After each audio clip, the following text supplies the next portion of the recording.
السلام عليكم ورحمة الله وبركاته نحمده ونصلي ونسلم على رسوله الكريم أما بعد প্রিয় মাদ্রাসা পড়ুয়া ভাইরা সকলকে আমার অনলাইন দর্শে উসুল হাদিস পর্ব 3 স্বাগত জানাচ্ছি। আজকে আমরা আলোচনা করব আস-সুন্নাহ এর উপর।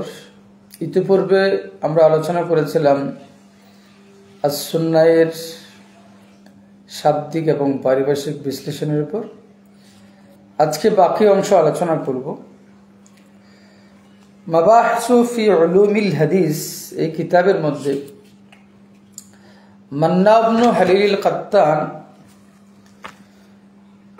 বলেছেন, আস-সুন্নাতু ইনদাল মুহাদ্দিসিনা মা উসিরা আনিন নবী সাল্লাল্লাহু আলাইহি ওয়াসাল্লাম মিন কওলিন আও ফি'লিন আও তাকরিরিন আও সিফাতিন আও সিরাতিন। মুহাদ্দিসিন কিরামের দৃষ্টিতে সুন্নাত হলো প্রিয় নবী সাল্লাল্লাহু আলাইহি ওয়াসাল্লামের পক্ষ থেকে যা রেখে যাওয়া হয়েছে, প্রিয় নবী সাল্লাল্লাহু আলাইহি ওয়াসাল্লাম সম্পর্কে যা বর্ণিত হয়েছে, প্রিয় নবী সাল্লাল্লাহু আলাইহি ওয়াসাল্লামের পক্ষ থেকে যা রেখে যাওয়া হয়েছে, এগুলো কি? মিন কওলিন, প্রিয় নবী সাল্লাল্লাহু আলাইহি ওয়াসাল্লামের কওল মুবারক, আও ফি'লিন, ফি'ল মুবারক, আও তাকরিরিন, তাকরির মুবারক, অনুমোদন, আও সিফাতিন, এবং রাসূল ইসলামের সিফাত। এখানে সিফাত বলতে প্রিয় নবী সাল্লাল্লাহু আলাইহি ওয়াসাল্লামের সৃষ্টিগত বৈশিষ্ট্য বলি, চারিত্রিক বৈশিষ্ট্য বলি, আও সিরাতিন, এবং প্রিয় নবী সাল্লাল্লাহু আলাইহি ওয়াসাল্লামের আদর্শ। বলছে ওয়াহিয়া বিহাদাল মা'না মুরাদিফাতুন লিল হাদিসিন নববী ইনদা আকসারিহি। অধিকাংশ মুহাদ্দিসিন কিরামের মতে সুন্নত দ্বারা যদি এটা মুরাদ নেওয়া হয়, তাহলে সুন্নত এবং হাদিস এটা মুরাদেফ। সুন্নত যাকে বলে, হাদিস তাকে বলে। ওয়াহাদা হুয়াল ইস্তিমাউল শারঈ, এবং এটাই হলো ইস্তেমাল যেটা প্রচলিত। তাকুলু, যেমন তুমি বলবে সাবাতা হাদাল হুকমু ফিল কিতাব, এই হুকুমটি কিতাবের মধ্যে সাবেত আছে, আয়াল ফিল কোরআন, কোরআনের মধ্যে। ওয়া তাকুলু, তুমি বলবে সাবাতা ফিস সুন্নাহ আই ফিল হাদিস, তাহলে এখানে হাদিস এবং সুন্নাহ মুরাদেফ মুহাদ্দিসিন ইকরামের মতে এই দৃষ্টিকোণ থেকে। আস-সুন্নাতু ইনদাল ফুকাহা, ফুকাহা ইকরামের দৃষ্টিতে সুন্নাত হলো মা সাবাতা আনিন নবী সাল্লাল্লাহু আলাইহি ওয়াসাল্লাম মিন গায়রি উজুবিন। সুন্নাত বলতে ফুকাহা ইকরামের দৃষ্টিতে ওয়াজিব ব্যতীত যা কিছু আমার নবীর পক্ষ থেকে এসেছে, আমার নবীর পক্ষ থেকে সাবেত হয়েছে, তার নামে সুন্নাহ। ফাহিয়া আহাদুল আহকামিত তাকলিফিয়া, এই অর্থে সুন্নাত হলো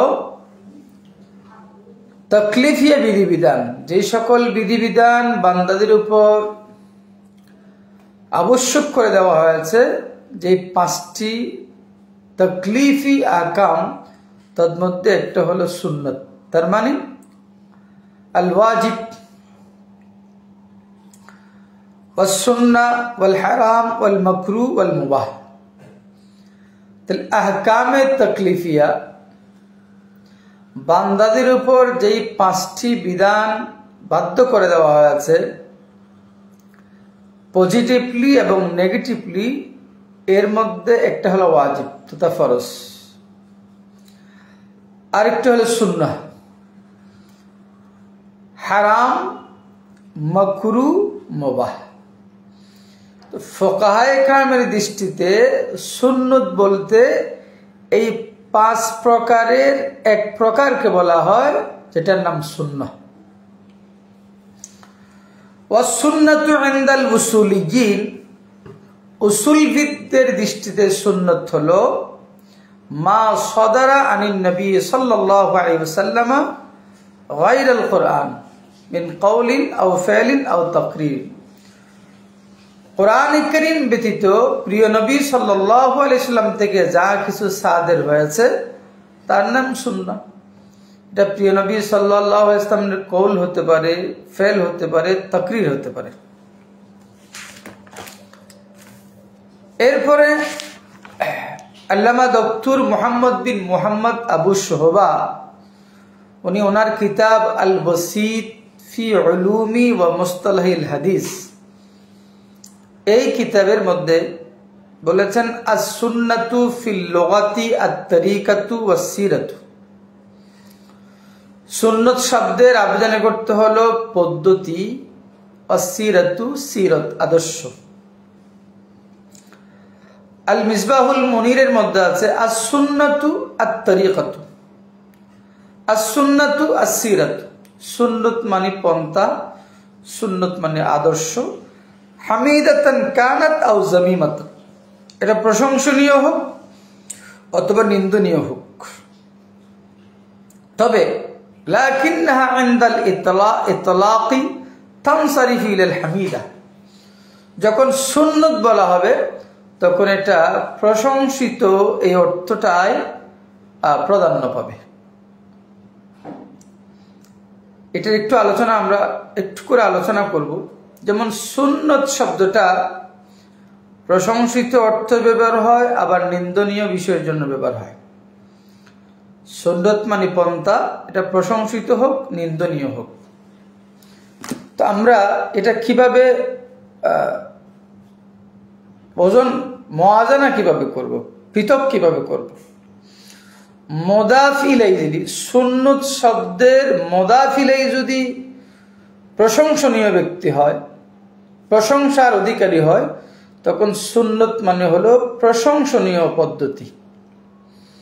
যেমন সুন্নাতুল্লাহ, এখানে সুন্নতটা প্রশংসনীয় অর্থে হাস হয়ে যাবে। সুন্নাতুর রাসূল, এখানে সুন্নত শব্দটা প্রশংসনীয় অর্থে নির্দিষ্ট। সুন্নাতুস সাহাবা, এখানে প্রশংসনীয়। সুন্নাতুল আউলিয়া, এখানে প্রশংসনীয়। যদি বলা হয় সুন্নাতুশ শায়তান, তাহলে এখানে সুন্নত শব্দটা নিন্দনীয় অর্থে ব্যবহার হবে। তবে উলামায়ে কেরাম একটি বিষয় স্পষ্ট করেছেন, সুন্নত শব্দটি প্রশংসনীয় অর্থ আসে, নিন্দনীয় অর্থ আসে, কিন্তু পরবর্তীতে প্রশংসনীয় অর্থে সুন্নতকে খাস করা হয়েছে।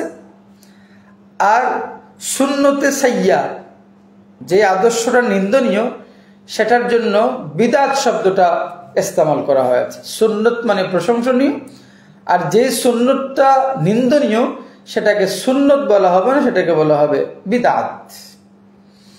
এই দৃষ্টিকোণ থেকে আমরা বলতে পারি কুল্লু বিদআতিন দালালা, মানে কুল্লু সুন্নাতিন সাইয়্যাতিন বিদআত।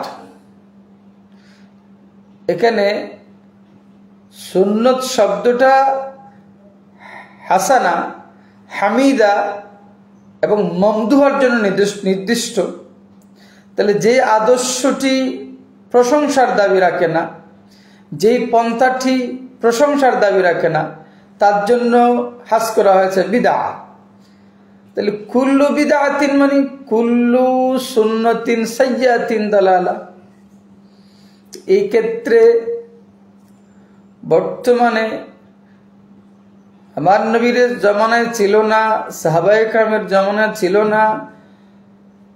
না বলেই এটাকে বেদাত বলে কুল্লু বিদআতিন দালালার মধ্যে অন্তর্ভুক্ত করা, এটা কোরআন সুন্নাহ সম্মত নয়। কুল্লু বিদআতিন মানে ওই সমস্ত বিষয় যেগুলো জামিমা, যেগুলো নিন্দনীয়, এগুলোকে বলা হয় বেদাত। যদিও বা হযরত ওমর বিন খাত্তাব রাদিয়াল্লাহু তাআলা আনহু সাহাবীদের জামানায় বেদাত শব্দটা শুধু নিন্দনীয়ের জন্য ব্যবহার হতো না। বেদাত শব্দটা যে কোনো নতুন আবিষ্কৃত বস্তু, নতুন বস্তুর জন্য ব্যবহার হতো। যেমন হযরত উমর বলেছেন নি'মাতিল বিদআতু হাদিহি। কিন্তু পরবর্তীতে সুন্নতে হাসানার জন্য সুন্নত শব্দটা প্রয়োগ করা হয়, সুন্নতে সাইয়্যার জন্য বেদাত শব্দটা প্রয়োগ করা হয়। আচ্ছা, ডক্টর মোহাম্মদ বিন মোহাম্মদ আবু শোহবা ওনার কিতাবের মধ্যে আল ওয়াসিতের মধ্যে বলেছেন, ফি ইসতিলাহিল মুহাদ্দিসিন, মুহাদ্দিসিন ইকরামের পরিভাষায় হাদিস সুন্নাহ হলো আকওয়ালুন নবী সাল্লাল্লাহু আলাইহি সাল্লাম, নবী করিম সাল্লাল্লাহু আলাইহি সাল্লামের আকওয়াল মুবারাকা, ওয়া আফআলুহু, প্রিয় নবী সাল্লাল্লাহু আলাইহি সাল্লামের আফআল মুবারাকা, ওয়া তাকরিরাতুহু, প্রিয় নবী সাল্লাল্লাহু আলাইহি সাল্লামের অনুমোদন, ওয়া সিফাতুহুল খিলকিয়া, প্রিয় নবী সাল্লাল্লাহু আলাইহি সাল্লামের সৃষ্টিগত বৈশিষ্ট্য, আমার নবীর চেহারা মোবারক আল্লাহ কিভাবে সৃষ্টি করেছেন, আমার নবীর হাত মোবারক কিভাবে আল্লাহ পাক এর সৃষ্টি করেছেন, ওয়াল খুলুকিয়া, এবং চারিত্রিক বৈশিষ্ট্য বলি। ওয়াজাদা বা'দুহু, উনি বলছেন কোন কোন মুহাদ্দিস সুন্নতের তারিফ করতে গিয়ে বাড়িয়েছেন, ও আকওয়ালুস সাহাবাতি, সাহাবায়ে কেরামের কওল গুলো সুন্নত, ওয়া তাবিঈন, তাবিঈনদের কওল গুলো সুন্নত, ওয়া আফআলুহুম, এবং সাহাবায়ে কেরাম রাদিয়াল্লাহু আনহুম, তাবিঈন রাদিয়াল্লাহু আনহুম, এদের কওল এবং ফেলটা সুন্নত। তো ওয়ালা হাদা ফাহিয়া মুরাদিফাতুন লিল হাদিস, সুতরাং এই অর্থে সুন্নতের মুহাদ্দিসিন ইকরাম যদি এই অর্থ করে সুন্নতের, তাহলে ওনাদের দৃষ্টিতে সুন্নত যা হাদিস তা, হাদিস যা সুন্নত তা। ওয়ায়ারা বা'দুল উলামা, উনি বলছেন ওয়ায়ারা বা'দুল উলামা, কোন কোন আলেম মনে করেন আন্নাল হাদিস খাসুন বিকাউলিহি ওয়া ফি'লিহি, এটা একটা আমাদের জন্য নতুন কথা, যে কোন কোন আলেম মনে করেন হাদিস বলতে প্রিয় নবী সাল্লাল্লাহু আলাইহি ওয়াসাল্লামের কওল এবং ফেল মুবারককে বোঝায়। ওয়া সুন্নাতু, আর সুন্নত বলতে তাশমুলুল আকওয়াল, প্রিয় নবী সাল্লাল্লাহু আলাইহি ওয়াসাল্লামের কওল, ওয়াল আফআল আফআল, ওয়াত তাকরিরাত তাকরিরাত, ওয়াস সিফাত সিফাত, ওয়াস সাকানাত, আমার নবীর নীরবতা, ওয়াল হারাকাত, আমার নবীর নড়াচড়া, ফিল ইয়াকাযা, জাগ্রত অবস্থায়, ওয়াল মানাম, নিদ্রা অবস্থায়, ওয়াল হাম, যে কোনো অবস্থায় আমার নবীর জাগরণে, নিদ্রায়, আমার নবীর হারকাত, সাকানাত, সিফাত, তাকরিরাত, আফআল, আকওয়াল, সবগুলোকেই বলা হয় সুন্নত। এই দৃষ্টিকোণ থেকে ওয়ালা হাদা ফাসসুন্নাতু আ'আম্মু মিনাল হাদিস, এই উলামায়ে কেরামের দৃষ্টিতে সুন্নত হলো আম, হাদিস হলো খাস। হাদিস বলতে বোঝানো হয় তাদের দৃষ্টিতে শুধুমাত্র কওলে রাসূল, ফেলে রাসূল, আর সুন্নত বলতে আকওয়ালে রাসূল, আফআলে রাসূল, তাকরিরাতে রাসূল, সিফাতে রাসূল, সাকানাতে রাসূল, হারকাতে রাসূল। ইন্নাস সুন্নাতা ইনদাশ শারঈয়্যিন, শরীয়ত গবেষকদের দৃষ্টিতে সুন্নত হলো তুকাবিলুল বিদআহ, সুন্নত মানে বেদাতের বিপরীত। আমি যেটা প্রথমে বলছিলাম, সুন্নত মানে বেদাতের বিপরীত। তাহলে এটা কোন দৃষ্টিকোণ থেকে? সুন্নতে হাসানাকে সুন্নত বলা হয়, সুন্নতে সাইয়াকে বলা হয় বিদআহ। এই দৃষ্টিকোণ থেকে আর সুন্নাতু দিদ্দুল বিদআহ। ওয়া ইনদাল ফুকাহা, ফুকাহায়ে কেরামের দৃষ্টিতে তুতলাক, সুন্নত শব্দটাকে প্রয়োগ করা হয় আলা মা ইউকাবিলুল ফরজা, সুন্নত মানে যেটা ফরজ নয়, ওয়াল ওয়াজিবা, সুন্নত মানে যেটা ওয়াজিব নয়। এটা হলো ফুকাহায়ে কেরামের পরিভাষা। ফুকাহায়ে কেরাম যদি বলে এটা সুন্নত, তাহলে বুঝতে হবে এটা ফরজ নয়, এটা ওয়াজিব নয়। কাকাউলিহিম, যেমন ফুকাহায়ে কেরামের উক্তি সুন্নাতুস সালাতি কাযা, নামাজের সুন্নত হলো এইরকম, তাহলে বুঝতে হবে এই কাজটা ফরজও নয়, ওয়াজিবও নয়। এখন আমাদের একটা কথা পরিষ্কার করা দরকার, সুন্নত এবং হাদিসের মধ্যে পার্থক্য আছে কিনা। তো এটা সংক্ষেপ কথা হলো, উলামায়ে ইকরামের মধ্যে কেউ কেউ বলেছেন হাদিস শব্দটি, মুহাদ্দিসিন ইকরামের মধ্যে কেউ কেউ বলেছেন হাদিস শব্দটি প্রিয় নবী সাল্লাল্লাহু আলাইহি ওয়াসাল্লামের পক্ষ থেকে যা কিছু সাদের হয়েছে সেটা উম্মতের জন্য ইত্তেবা জায়েজ হোক অথবা জায়েজ না হোক সবগুলোকে বলা হয় হাদিস। হাদিস বলতে আমার নবীর পক্ষ থেকে আমরা যা কিছু পেয়েছি ইত্তেবা করা আমাদের জন্য জায়েজ হোক অথবা ইত্তেবা করা আমাদের জন্য হারাম হোক, সবগুলোকে বলা হয় হাদিস। আর প্রিয় নবী সাল্লাল্লাহু আলাইহি ওয়াসাল্লামের যেই বিষয়গুলো আমাদের জন্য ইত্তেবা করা জায়েজ এগুলোকে বলা হয় সুন্নাত। তাহলে হাদিস বলতে জায়েজুল ইত্তেবা, হারামুল ইত্তেবা, তার মানে আমার প্রিয় নবীর 63 বছর জাহিরি জিন্দেগির সবটুকুকে বলা হবে হাদিস। আর প্রিয় নবী সাল্লাল্লাহু আলাইহি ওয়াসাল্লামের যেই বিষয়গুলো আমাদের জন্য জায়েজ, ইত্তেবা করা জায়েজ, এগুলোকে বলা হয় সুন্নাত। তাহলে আল হাদিসু ইউতলাকু আলা জাইজিল ইত্তিবাই ওয়া হারামিল ইত্তিবা। হাদিস বলতে অনুসরণ করা জায়েজ, অনুসরণ করা হারাম, সবটুকু বোঝায়। আর ওয়া সুন্নাতু তুতলাকু আলা জাইজিল ইত্তিবা, সুন্নাত বলতে বোঝানো হবে ওই বিষয়, রাসূলুল্লাহ সাল্লাল্লাহু আলাইহি ওয়াসাল্লামের ওই বিষয় যেগুলো অনুসরণ করা আমাদের জন্য জায়েজ।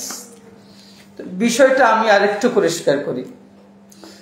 প্রিয় নবী সাল্লাল্লাহু আলাইহি ওয়াসাল্লামের পবিত্র জীবন দেখলে আমরা দেখতে পাই আমার নবীর জীবনে এমন কিছু আমল আছে যেগুলো করা আমাদের জন্য জায়েজ, বরং আমাদের উপর ফরজ, আমাদের উপর ওয়াজিব, আমাদের উপর সুন্নত।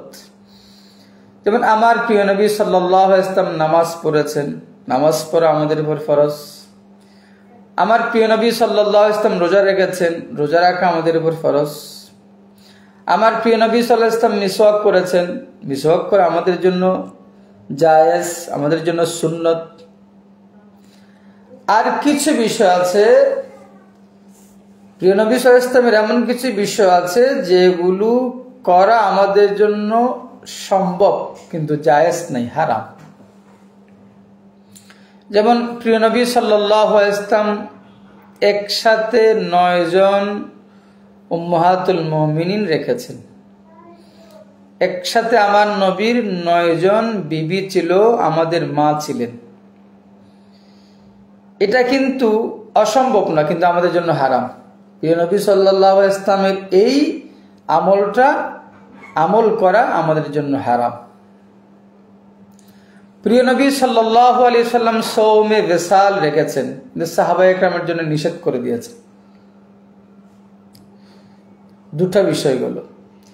3 নাম্বার বিষয় হলো প্রিয় নবী সাল্লাল্লাহু আলাইহি ওয়াসাল্লামের এমন কিছু বিষয় আছে যেগুলো আমাদের দ্বারা সম্ভব নয় কিন্তু আমরা কামনা করতে পারি। যেমন প্রিয় নবী সাল্লাল্লাহু আলাইহি ওয়াসাল্লাম সোমবার পৃথিবীতে আগমন করেছেন। আমরা ইচ্ছা করলে কেউ সোমবারে পৃথিবীতে আগমন করতে পারবো না, এটা কামনা করতে পারবো, কিন্তু এটা আল্লাহর পক্ষ থেকে আমাকে দান করতে পারে, কিন্তু এটা আমার আয়ত্তের মধ্যে নাই। কিন্তু আমি আশা করতে পারি যে আমার প্রিয় নবী সাল্লাল্লাহু আলাইহি ওয়াসাল্লাম যেমন সোমবারে দুনিয়া থেকে পর্দা করেছেন, আমি আশা করতে পারি আল্লাহ আমাকেও যেন সোমবারে দুনিয়া থেকে বিদায় দেন। এটা উম্মত আশা করতে পারে, কিন্তু উম্মতের আয়ত্তের বাইরে। আর কিছু বিষয় আছে উম্মত আশাও করতে পারবে না, কল্পনা করতে পারবে না, এটা কল্পনা করাও সম্ভব না। যেমন আমার নবী আলেম মা কানা ওয়া মা ইয়াকুন, আমার নবীর এই বৈশিষ্ট্যটা কারো দ্বারা সম্ভব নয়। আল্লাহ কাউকে আর আলেমে মা কানা ওয়া মা ইয়াকুন বানাবেন না। আমার নবী সাইয়্যিদুল আউয়ালিন ওয়াল আখিরিন, এটা কারো দ্বারা সম্ভব, এটা কারো জন্য এটা সম্ভবপর নয়। আমার নবী শাফাআতে কুবরার মালিক, এটা কারো দ্বারা সম্ভব নয়। আমার নবী মাকামে মাহমুদের মালিক, এটা কারো দ্বারা সম্ভব নয়। এই 4 প্রকার যা বললাম সবগুলোর সমষ্টিকে বলা হয় হাদিস। আর সুন্নত বলা হবে যেগুলো আমাদের দ্বারা সম্ভব, এগুলো বলে সুন্নত। আশা করি আমরা সুন্নত এবং হাদিস সম্পর্কে কিছু জেনেছি। আজকের মতো এখানে শেষ করছি। আসসালামু আলাইকুম ওয়া রাহমাতুল্লাহি ওয়া বারাকাতুহু।